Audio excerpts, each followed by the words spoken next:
Live with studios in Midland and Odessa, you're watching CBS7 First Alert News at 9 on the CW. Over the last year, I heard so much bad news. I was just waiting for the next thing, and then so it just didn't seem real. So it took a while to set in that, hey, we've gotten this thing beat, and now we're just going for checkups, and so it took a minute for it to sink in. A year ago, we told you about Josh White, an Odessa fire paramedic diagnosed with a rare form of cancer. Now he's in remission. In just a few minutes, you will hear his story. Good evening, and thanks for joining us here for CBS 7 News at 9 on the CW. And thanks to those of you watching us live on our CBS 7 YouTube page. I'm Jay Hendricks. Last month, we told you the story of Kuma Martinez Carrillo. She was killed in a collision with a Dodge Challenger driven by Benjamin Meese. On Monday, a wrongful death lawsuit was filed on her behalf, or on behalf of her 3 children, I should say. Court documents and witness statements reveal that Meese was driving 120 miles per hour during a test drive. That's 3 times the posted limit on that road. The force of the crash ejected Carrillo from her vehicle, and she was pronounced dead at the scene. Following the collision, Meese fled to a nearby home and was attempted to hide under a sheet of plywood, where he was found by police.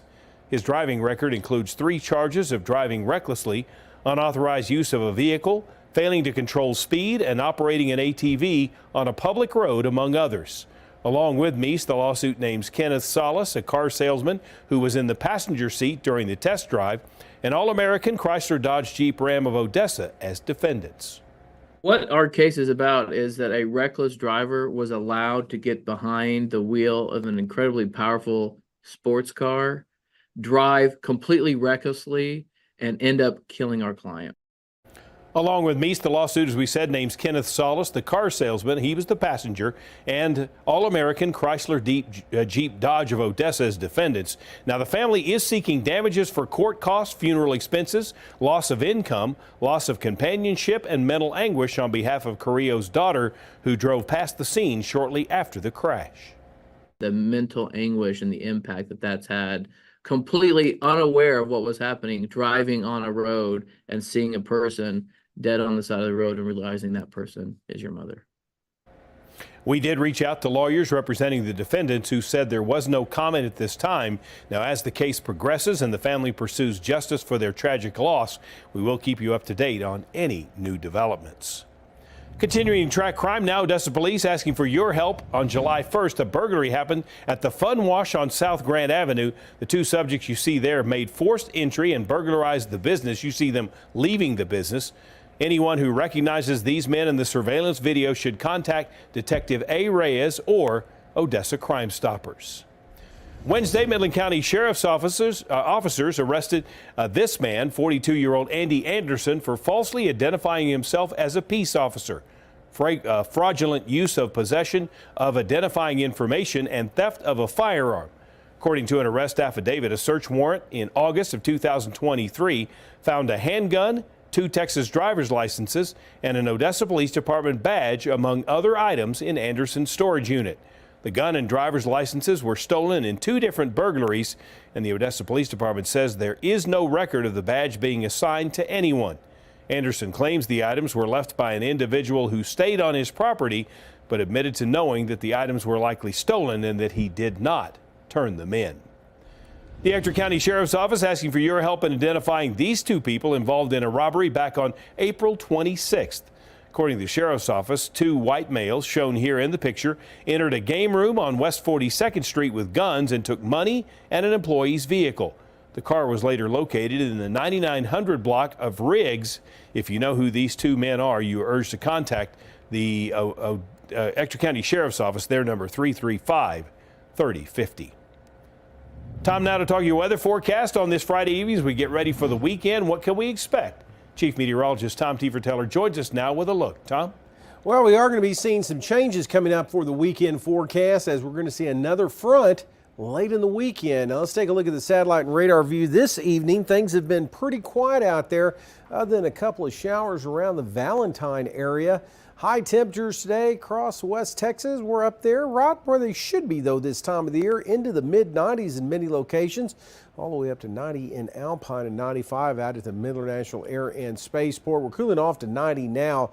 So again, still a little bit on the warm side out there. Have to go down to the mountains to cool off with that 85 in Fort Davis.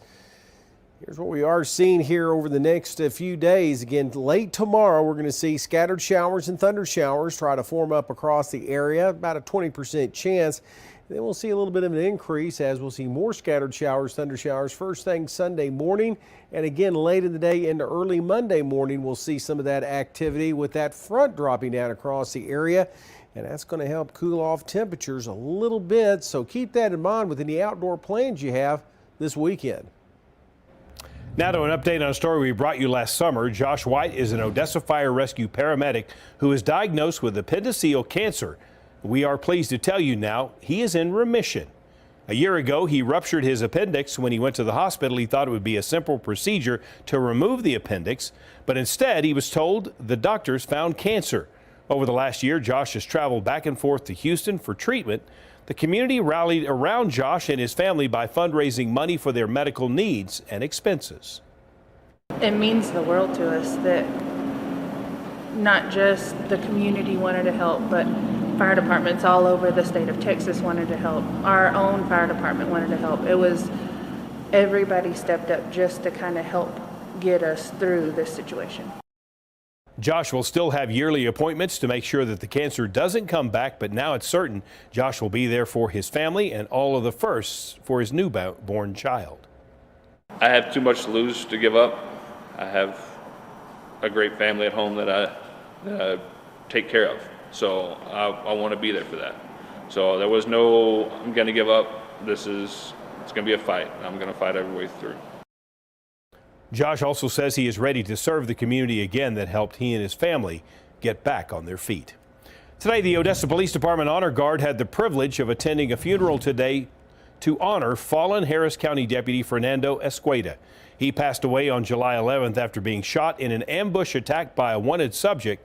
The deputy was a member of the Violent Persons Task Force and had been with the Harris County Sheriff's Office for approximately 5 years.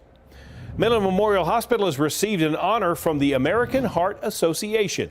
Midland Memorial says this award is earned for their commitment to treating patients with the most up-to-date research-based guidelines. Midland Memorial Hospital also received the American Heart Association's Target Type 2 Diabetes Honor Roll Award. It's beginning to look a lot like Christmas over at Miss Casey's. Today, the shop kicked off their annual Christmas in July sale.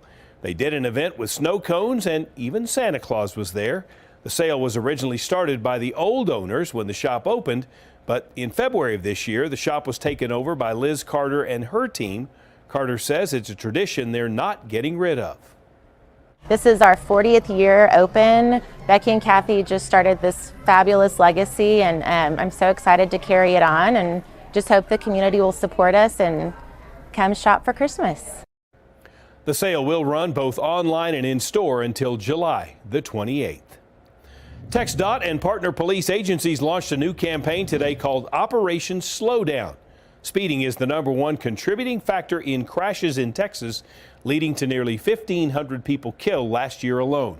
To help bring awareness to drivers, TxDOT and law enforcement officers statewide will be participating in the Be Safe, Drive Smart speeding prevention campaign as a part of Operation Slowdown, which will include a high visibility speed limit enforcement period. Law enforcement will step up enforcement of speeding laws and let drivers know to slow down or pay up. In addition to writing tickets, law enforcement will increase their presence on Texas roads to remind drivers what a safe speed looks like. The campaign begins today and runs through August the 4th. It's been more than 50 years since the United States military drafted its last man, yet Congress is considering plans to update its selective service rules. Our national correspondent Josh Roltenberg has more on the recent proposal and the chances it becomes law. Since 1917, all male U.S. citizens between 18 and 25 have had to register with the Selective Service System or face possible arrest. The House recently passed its version of the national defense budget that would make all men automatically sign up for the draft. The Senate Armed Services Committee approved a bipartisan proposal to expand that to women as well. A spokesperson for Nevada Senator Jackie Rosen, who serves on the committee, says, quote, women make tremendous contributions to our armed forces, and we cannot allow outdated beliefs to undermine our ability to defend our nation. I've seen with my own eyes that women are as capable as men. Iraq War veteran Allison Jaslow is the CEO of Iraq and Afghanistan Veterans of America. The former Army captain says 75% of her members support the idea of requiring women to register in the draft. If we've proven that women are as capable to fight in combat roles and to fight at war in our generation, in this era that we're living in, why not ask for equality of sacrifice from our women in America today? Julia Mathis with American Legion says while her organization thinks the draft should be a last resort, excluding half the population would cause the U.S. to overlook its own talent. If it comes down to it, where we need to, in crisis, make that very heavy decision that we would draft our young people, I think everyone needs to be considered, because if we're at that point, we need a whole of nation solution. Conservative Republicans and the Christian think tank Family Research Council oppose the idea. Federal Affairs Director Mary Beth Waddell cited a 2015 Marine Corps study that concluded all male units outperformed mixed-gender ones across the board. The men were also faster and more effective in simulated battlefield tasks. It's not about women's equality. It's not about women's rights. It's not even about what's best for national security, because this would be dangerous, it's unnecessary, and would be harmful to military readiness, lethality, and unit cohesion if this were to become law. The Women in the Draft Amendment is unlikely to pass the full Senate, and neither of the chamber's defense plans will likely become law. Both will negotiate to decide the best way to move forward. For Local News Live, I'm Josh Rottenberg in Washington. Still ahead, President Biden facing growing calls from Democratic lawmakers to drop out of the 2024 presidential race. How the campaign is responding to their own party. Up next.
President Biden says he is ready to get back on the campaign trail after he recovers from COVID.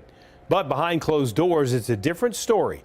People close to the president say that they are furious, that pressure to get him out of the race is building as he isolates in Delaware.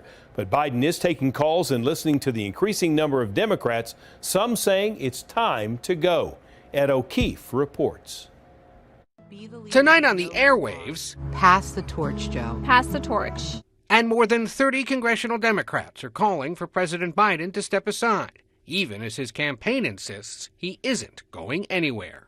The president has spoken to a number of elected officials, and he's heard the concerns from across the Democratic Party. But what the president has also heard is directly from voters. Isolating with COVID at his Delaware beach home, the president today issued a statement saying he's looking forward to getting back on the campaign trail next week. Top campaign officials continued to defend him. This is definitely a hard period for the campaign, but when the president has been out there talking to voters, we have multiple pathways to victory, and we can do that by really reaching these voters. But one of his closest allies in Congress acknowledges the president's at least considering his standing in the race. I think our president is weighing what he should weigh, which is who is the best candidate to win in November and to carry forward the Democratic Party's values and priorities in this campaign. Now, 2 more senators have joined the growing chorus calling on Biden to drop out. New Mexico Senator Martin Heinrich says it's in the best interest of our country for the president to go. And Montana's John Tester says if the president steps aside, the party should have an open contest for the nomination, not just hand it to Vice President Harris. New York Congresswoman Alexandria Ocasio-Cortez is warning against that move, calling it crazy. A lot of them are not just interested in removing the president. They are interested in removing the whole ticket. Vermont's Peter Welch, the first senator to call for the president's departure, says it's nothing personal, just that the president's becoming a drag on congressional Democrats in the 3 weeks since his debate. The current situation is unsustainable, and I think the president has to make his decision sooner rather than later. No word yet on where exactly the president will be campaigning next week. And on Friday, party leaders also decided that they will nominate President Biden virtually in a meeting in early August in order to avoid some ballot access issues in Ohio. But critics say the party should wait to debate that issue out in the open when it convenes for its convention next month in Chicago. Ed O'Keefe, CBS News, the White House. Well, this weekend we're going to be looking at a few showers, thunder showers in the forecast, especially coming up on Sunday, scattered about the area. That'll also help cool things off just a bit. We'll talk about that coming up next.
Now, from the CBS7 First Alert Weather Center, here's Chief Meteorologist Tom Tiefertiller. Well, here's a look at the precipitation planner over the next few days. We are going to be seeing an increase in rain chances.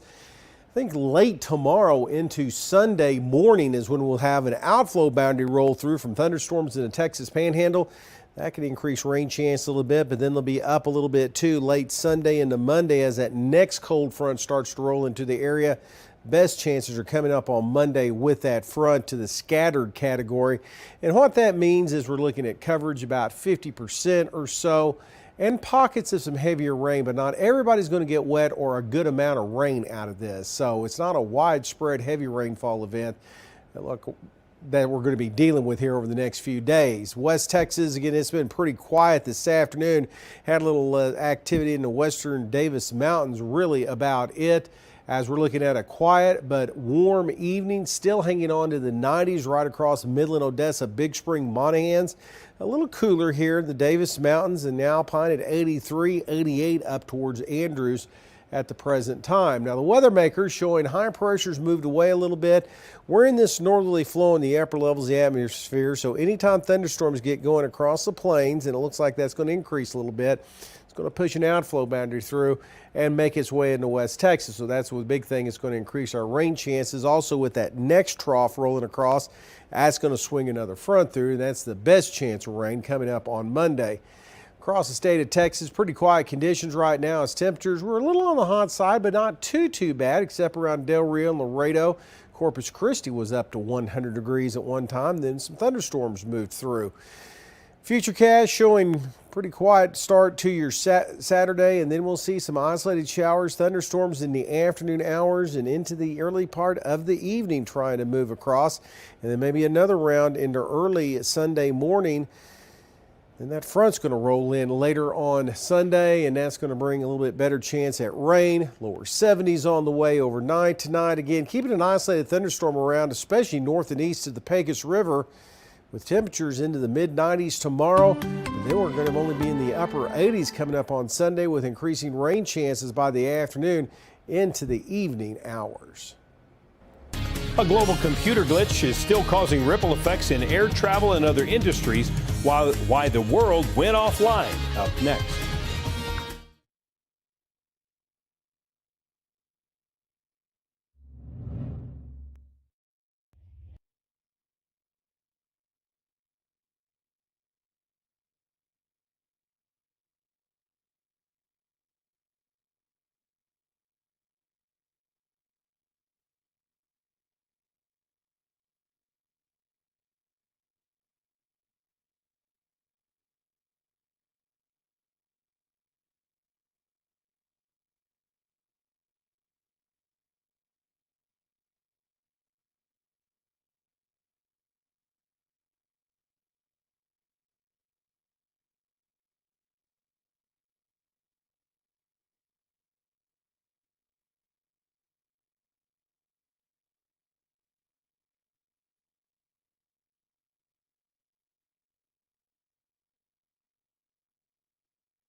Cybersecurity experts say it could be the largest IT outage in history as folks around the globe are grappling to recover from a tech problem that caused disruptions in the airlines, banks, hospitals, and 911 services today. The outages stemmed partly from a Microsoft Windows operating system update issued by cybersecurity firm CrowdStrike. Cheryl Hubbard has the latest. Global pandemonium. It's just ridiculous, actually. It's unbelievable. As passengers around the globe found themselves stranded Friday, as more than 4,200 flights around the world were canceled and nearly 40,000 flights delayed. My 85-year-old grandmother is sleeping on the floor. I've never seen her do that in my life. Airlines and airports weren't the only ones to see an impact. Banks, hospitals, 911 systems, package delivery companies, amongst others, were also affected. The U.S.-based cybersecurity company at the center of Friday's global technology meltdown promised, quote, full transparency while they work toward restoration. The system was sent an update, and that update had a software bug in it. We know what the issue is. We're resolving and have resolved the issue now. It's recovering systems that are out there. The mayor of Portland, Oregon, issued an emergency declaration due to the tech outage, saying city services that rely on Microsoft operating systems are impacted by the problem, including emergency communications. Emergency communication services went down in multiple U.S. states. Hospitals across the country have canceled or delayed surgeries. Banks in the UK, South Africa, New Zealand, and Australia impacted. Restoring service for all could take hours or even days. We are working with each and every customer to make sure that we can bring them back online. I'm Cheryl Hubbard reporting.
Are we getting ready for the weekend? You got big plans?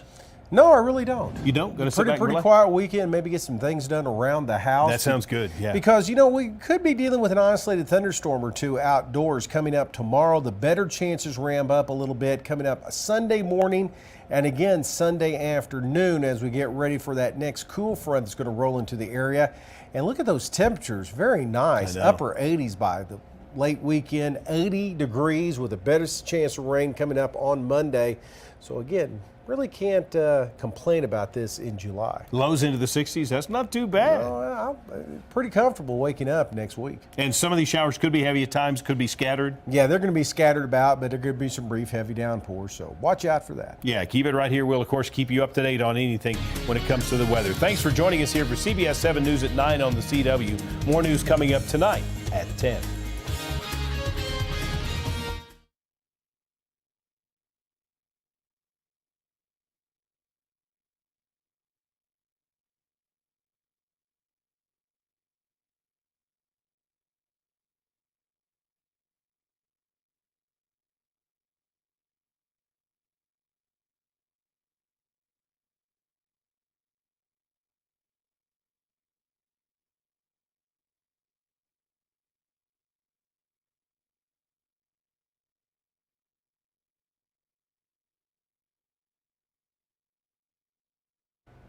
Well, good morning, everyone. And start of the weekend, we're going to be dealing with some scattered showers and thunder showers, it looks like, later on today. Better chances come into the forecast on Sunday, and with that, some milder temperatures in our